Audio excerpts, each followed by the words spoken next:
Estados Unidos tiene una deuda inimaginablemente grande, con cifras astronómicas, y sin embargo tiene un techo de deuda que cada vez está superando año tras año.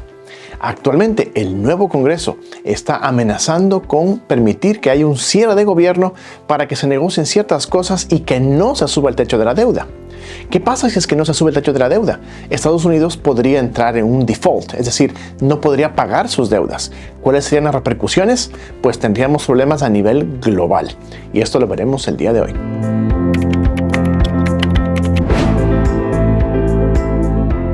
El sistema económico, como funciona el gobierno de Estados Unidos, tiene una manera peculiar de hacer las cosas. Por ley tienen que poner un techo a la deuda, es decir, tanto el Congreso como el presidente establecen cuál es el límite de gastos que tiene que enfrentar el gobierno. Normalmente en diferentes países lo que se utiliza son los impuestos para poder cubrir los gastos del gobierno. Pero este no es el caso en Estados Unidos. Con la aprobación de ciertos proyectos de ley que han hecho que haya menos impuestos, especialmente con el presidente Donald Trump, cuando aprobó una ley que cobraba menos impuestos a personas con mucho dinero o a empresarios, pues hay menos dinero en las arcas fiscales. Entonces, ¿cómo se financia el funcionamiento de las Fuerzas Armadas, de inmigración, del correo, entre otros departamentos? Es a través de la emisión de bonos. Estos bonos generan una deuda, es decir, el gobierno pide prestado un dinero y paga un interés. Y hasta ahora los bonos de Estados Unidos han sido una excelente inversión porque tenemos la fama, tenemos la reputación de pagar nuestras deudas. Sin embargo, esto puede cambiar si es que caemos en un default. Para mediados de enero, los fondos del techo fiscal que teníamos pues se superaron.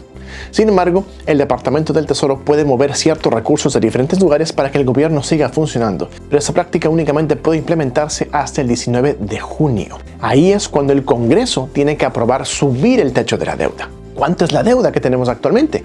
31.5 billones de dólares, trillion en inglés. Estas son cifras que más pertenecen a la astronomía que a la economía. ¿Qué tan beneficioso, qué tan bueno es tener ese tipo de deuda? Bueno, tenemos que entender que la deuda de un país generalmente es el reflejo de cuán confiable es una economía. Por ejemplo, una persona con mucho dinero también puede tener una enorme cantidad de deuda siempre y cuando esta persona sea confiable, es decir, que tenga la reputación de pagar a sus acreedores. Y así como algunas personas tienen calificaciones sobre su puntaje de crédito, de muy bueno o excelente a muy malo, también los países tienen esta reputación. Actualmente Estados Unidos tiene una calificación AAA, es decir, siempre ha pagado sus deudas. Pero ¿qué pasaría el 19 de junio si la Casa de Representantes, controlada ahora por una mayoría republicana, decide no aprobar el incremento del techo de deuda? El problema es que podríamos caer en una mora. La mora bajaría la calificación crediticia de todo el país. Y esto haría que las personas y los países y los negocios que tienen bonos a Estados Unidos pues entren en pánico. Y esto generaría un efecto, según piensan muchos economistas, que podría afectar las finanzas de todo el planeta. Actualmente estamos en los albores de una recesión, grandes empresas tecnológicas están despidiendo masivamente a sus empleados, la inflación sigue en un punto elevado y lo que menos necesitamos es entrar en una mora. Los legisladores republicanos quieren utilizar el techo de la deuda como una ficha de negociación con el gobierno federal para implementar algunas de sus políticas, en algunos casos ultraconservadoras. El gobierno federal ha dicho que no quiere negociar nada que no esté vinculado al tema económico.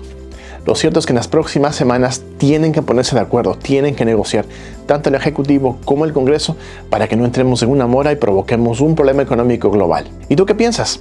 ¿Las deudas que tenemos en Estados Unidos como país, que son astronómicas, deberían controlarse? ¿Deberíamos hacer algunos recortes? ¿Cuáles son tus comentarios?